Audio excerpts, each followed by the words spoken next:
semestre. Hoy vamos a hablar un poco sobre cuáles son las principales estructuras y funciones de los sistemas respiratorios, hematopoyético y cardiovascular. Y también al final vamos a hablar un poco sobre las patologías más frecuentes.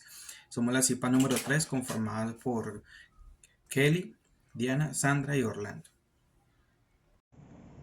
Hola, mi nombre es Kelly Muñoz y el día de hoy uno de los sistemas que mencionaremos es el sistema respiratorio. En el sistema respiratorio podemos encontrar una función muy importante y es la de llevar oxígeno a cada una de las células de nuestro cuerpo.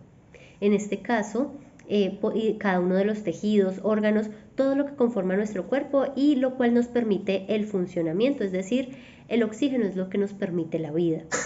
Es fundamental acá tener en cuenta que podemos ver dos procesos en este caso. Uno que es la respiración sistémica, sí que en este caso sería transportar el oxígeno desde los pulmones hacia todas las células del cuerpo. Y tenemos la respiración celular, que en este caso es el proceso por el cual las células van a utilizar el oxígeno para obtener energía. Tenemos estos dos procesos, pero para enfocarnos un poco vamos a hablar, por ejemplo, acerca de la respiración sistémica. En la respiración sistémica, ya en este caso, es ese transporte a través de la sangre. A través de la sangre que obtiene su oxígeno, se lleva por el medio del sistema circulatorio el oxígeno a cada uno de los tejidos y demás sistemas de nuestro organismo. Y ya por la otra parte, donde hablamos de la respiración celular, entonces estamos hablando de un proceso químico que sucede dentro de las células, donde se hace la utilización del oxígeno para descomponer la glucosa en nuestro cuerpo y poder obtener energía. Entonces en ese proceso de respiración, ya para llevarlo de una manera general, intervienen algunas estructuras. Cuando nosotros tomamos el aire, ingresa por nuestro seno frontal, pasando pues por todas nuestras fosas nasales, o en este caso, sé que es una mala respiración, pero también muchas veces lo hacemos desde nuestra cavidad oral, ingresa en este caso, en ese punto conecta, ¿sí? Baja por la faringe, en este caso luego pasa a toda la parte que es la laringe, donde está nuestras cuerdas vocales, y estas incluso pueden vibrar cuando el aire pasa a través de ellas, permitiéndonos producir algunos sonidos que ya en conjunto con la lengua, con nuestra boca, nos permite entonces transformar estos sonidos en palabras. Y en la laringe también vamos a encontrar, por ejemplo, la epiglotis, que en este caso es la que nos permite, pues de hecho nos evita que los alimentos se nos vayan por nuestras vías respiratorias. Una vez el aire pasa por aquí, llega a nuestra tráquea, y la tráquea en este caso va a pasar a ser dividida en dos, que en este caso esas dos divisiones que entran a nuestros pulmones son los bronquios. Y tenemos bronquios, en bronquios principales. Estos a su vez, en la medida en la que van teniendo subdivisiones, ya vamos a encontrar los bronquios lobulares, y en esas subdivisiones vamos a encontrar los lobulares superior, inferior, bueno, dependiendo si es el derecho o el izquierdo, porque en uno de ellos vamos a encontrar el bronquio lobular medio, que es importante también tener presente. Nos mencionaban en uno de los videos que el derecho decía que es más fácil que en caso de un atragantamiento, lo que sea que haya ingresado por nuestra cavidad bucal, pasado por nuestra tráquea, pues llegue a esta zona, al pulmón derecho. Bueno, continuando ya entonces con la estructura, con las estructuras que intervienen en nuestro sistema nervioso, esas ramificaciones se van dividiendo hasta convertirse en unas más pequeñas, que son los bronquiolos y los alveolos. En este proceso también nos mencionaban que a lo largo pues de todo el tracto respiratorio hay como una especie de tapiz, un tapiz donde hay como unas células que son como, yo les llamaría como una especie de pelitos muy pequeños, donde lo que hacen por medio de movimientos ciliares es que van recogiendo todo tipo de bacterias y diferentes partículas pues que se van capturando a través de la mucosa y las van trasladando hacia la garganta, donde ya van a ser expulsados.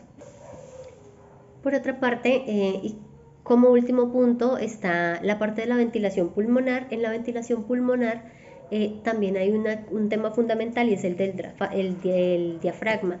Y es que cuando nosotros ingresamos el aire en nuestro cuerpo, en este caso, el diafragma hace un proceso de contracción y esto lo que hace es generar un cambio de presión. Cuando nosotros inspiramos es porque hay menos presión del aire dentro del pulmón. Y posterior a ello, cuando expiramos, entonces la presión del aire dentro del pulmón es porque está mucho más alta, entonces expiramos, en este caso pues expiramos el CO2 del proceso que se realiza y el diafragma ya no se contrae, sino que se relaja. Esto también era importante mencionarlo de nuestro sistema respiratorio y con esto ya le doy paso a mis otros compañeros para mencionar un poco acerca de los otros sistemas. Mi nombre es Lady Diana Benavides y voy a hablar sobre el sistema cardiovascular. El sistema circulatorio cardiovascular es un sistema de transporte interno que utilizan los seres vivos para mover dentro de su organismo elementos nutritivos, oxígeno, dióxido de carbono, hormonas y otras sustancias. Existe tanto en los vertebrados como en los invertebrados, aunque en su estructura y función tiene considerables variaciones dependiendo del tipo de animal. Bueno, el sistema cardiovascular humano está formado por el corazón y los vasos sanguíneos, arterias, venas y capilares. Se trata de un sistema de transporte en el que una bomba muscular, el corazón, proporciona la energía necesaria para mover el contenido de la sangre en un circuito cerrado de tubos elásticos, los vasos. El corazón es un órgano musculoso por 4 cavidades. Su tamaño es como un puño cerrado y tiene un peso aproximado de 250 y 300 gramos en mujeres y hombres adultos. Bueno, las cavidades. Dentro del corazón hay 4 cavidades. Las superiores se denominan aurículas, son muy pequeñas con una capacidad aproximada de 50 mililitros de sangre. Las inferiores se denominan ventrículos, algo más grande que las aurículas, tiene una capacidad de unos 60 mililitros de sangre. Este conjunto de pequeñas cavidades es capaz de bombear unos 7 mililitros de sangre al día. Las aurículas y los ventrículos trabajan en equipo. Las aurículas se llenan de sangre y luego expulsan hacia los ventrículos, mientras los ventrículos bombean la sangre expulsándola del corazón. Las aurículas vuelven a llenarse preparándose para la siguiente contracción. Pero la sangre bombeada no se va para cualquier lugar. 4 válvulas son las que definen para dónde va la sangre. La tarea es abrirse o cerrarse de manera automática. La válvula mitral y la válvula tricúspide trabajan entre las aurículas y los ventrículos. Las otras dos se llaman válvula aórtica y válvula pulmonar y se encargan de controlar el flujo a medida de que la sangre sale del corazón. Todas estas válvulas trabajan para hacer que la sangre siga fluyendo, se abren para dejar que la sangre avance y luego se cierran rápidamente para evitar que la sangre fluya de regreso. Bueno, los vasos sanguíneos. Estos son los conjuntos por los que circula la sangre. Hay 3 clases: arterias, venas y capilares. La sangre sale del corazón por las arterias y llega a él por las venas. Los capilares unen ambos vasos. La circulación es completa, el corazón a los tejidos, de estos al corazón y de este a los pulmones y nuevamente al corazón para volver oxigenada a los tejidos. Las venas llevan sangre de los tejidos al corazón. Sus paredes son más delgadas que las arteriales. Las arterias llevan sangre del corazón a los tejidos. Sus paredes son gruesas y expandibles. Los capilares llevan la sangre al interior de los tejidos, unen las arterias con las venas. Bueno, el aparato circulatorio del cuerpo es un doble circuito cerrado, compuesto por el corazón, las arterias, las venas y los capilares sanguíneos. Se denomina doble porque la sangre pasa por el corazón 2 veces, sin mezclar la sangre arterial con la venosa, cada una por sus conductos. Estos dos circuitos de circulación de la sangre se denominan circulación mayor y circulación menor. Ambos circuitos se dan en simultáneo. Sin embargo, tienen objetivos distintos. Será mediante conductos distintos e incluso involucran sectores distintos del corazón, que al bombear imprime energía en ambos circuitos a la vez. Por eso, para entenderlos, resulta mejor ver cada circuito por separado. Bueno, el corazón es un órgano que funciona como una bomba doble. El lado derecho del corazón trabaja como una bomba de circuito pulmonar y el lado izquierdo del corazón trabaja como una bomba de circuito sistémico circulacionario. En la circulación pulmonar, la aurícula derecha recibe sangre relativamente pobre en oxígeno de todas las venas del organismo a través de las grandes venas, cava superior y cava inferior. La contracción de este ventrículo conduce la sangre hacia los pulmones por medio de la arteria pulmonar. La sangre de los pulmones se carga del oxígeno del aire y descarga del dióxido de carbono hacia afuera y regresa al corazón. En la circulación general o mayor, la sangre cargada de oxígeno entra en la aurícula izquierda. La contracción de esta aurícula impulsa la sangre contra el ventrículo izquierdo, pasando por la aurícula mitral al ventrículo izquierdo. La contracción de este ventrículo izquierdo impulsa la sangre que sale por la arteria aorta. A partir de excesivas ramificaciones, llega a todo el cuerpo, suministrando oxígeno, nutrientes a todas las células y a todos los órganos corporales. La sangre.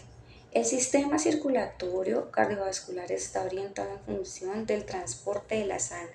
La sangre está compuesta por una porción líquida de plasma que sirve como medio de transporte de los nutrientes y otras sustancias. Las células que componen la sangre se dividen en tres grupos. Las plaquetas, que son las que ayudan a la coagulación de la sangre. Están los glóbulos blancos, que defienden el organismo contra las infecciones o el cáncer. Y los glóbulos rojos, que transportan oxígeno desde los pulmones a los tejidos. Bueno, esto es todo sobre el sistema cardiovascular. Muchas gracias.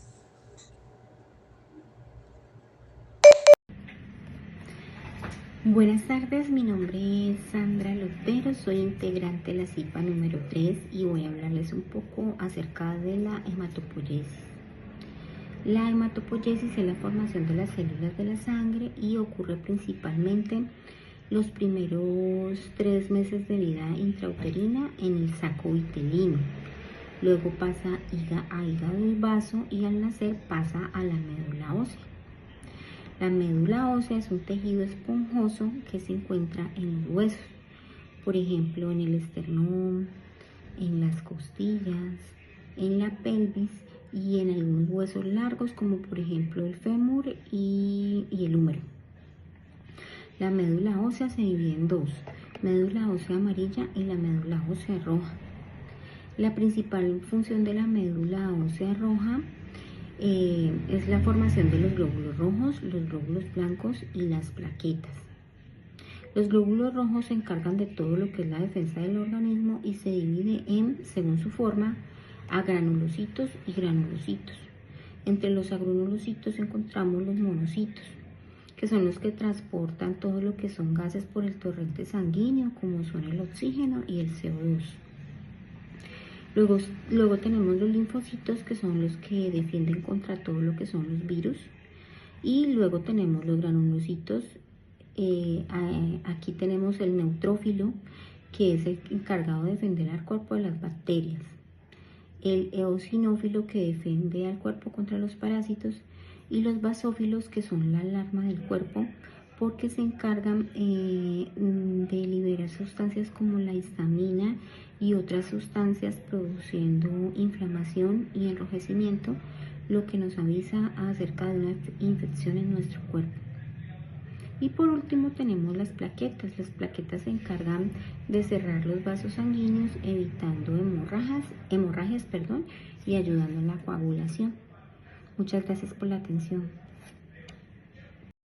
Bueno, concluyendo un poco de lo que están hablando mis compañeras, entonces vamos a tocar un poco las enfermedades más comunes de estos sistemas. Vamos a empezar con el sistema hematopéyico.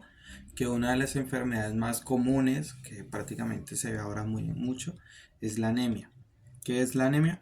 La anemia es una condición en la que hay disminución de glóbulos rojos o hemoglobina en la sangre, lo que reduce la capacidad del cuerpo de transportar oxígeno.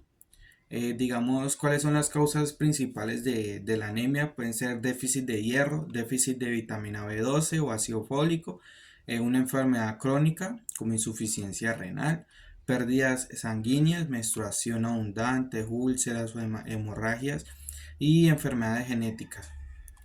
Entonces, uno de los síntomas son fatiga extrema, palidez, mareos y dificultad para concentrarse, o también en algunos casos presentan palpitaciones.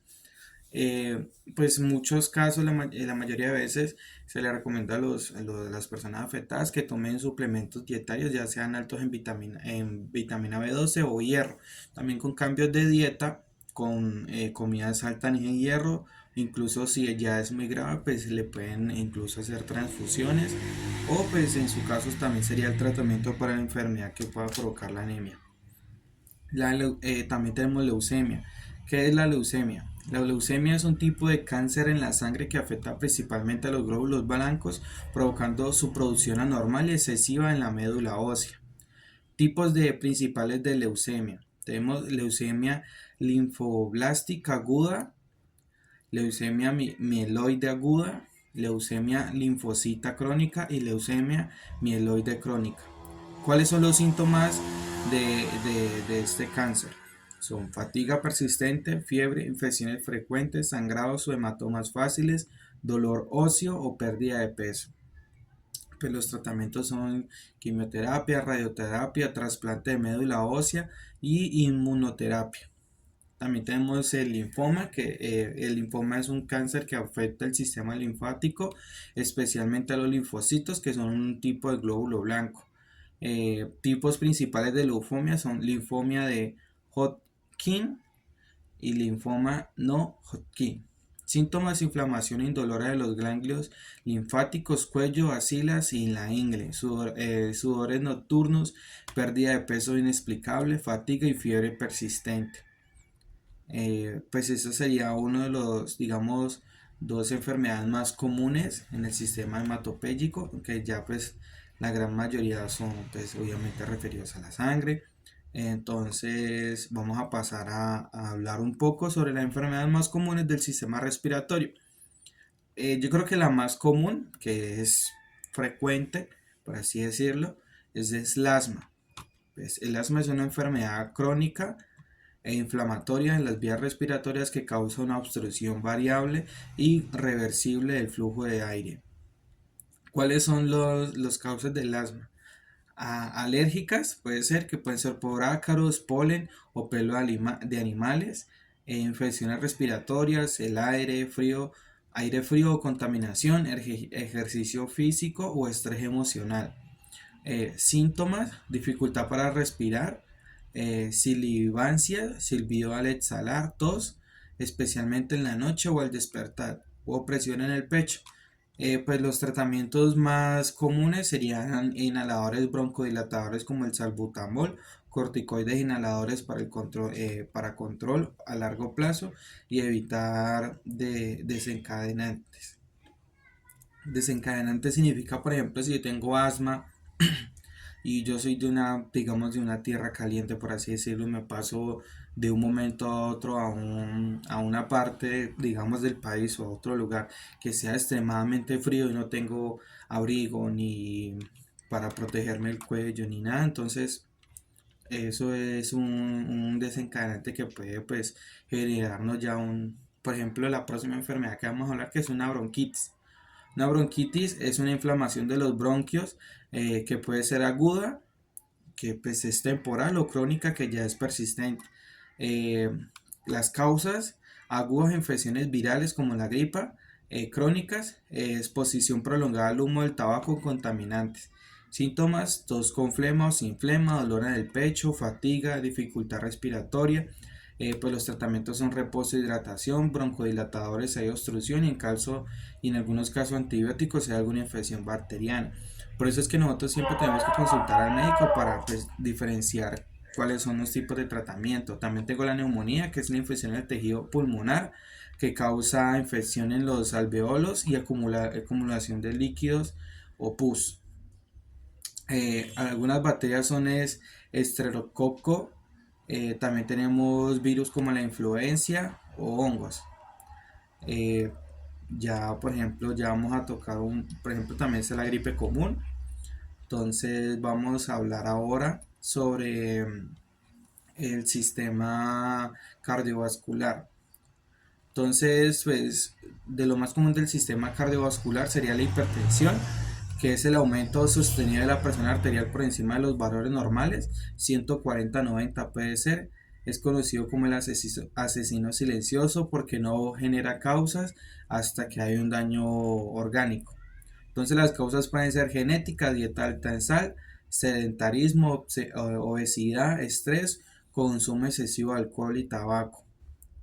Tenemos también enfermedad coronaria, que es cardiopatía isquémica, que es el estrechamiento u obstrucción de las venas coronarias debido a placas de aterosclerosis, lo que produce un flujo sanguíneo, lo que reduce el flujo sanguíneo del corazón, perdón. Entonces, formas clínicas son angina de pecho, dolor torácico por esfuerzo, infarto agudo al miocardio.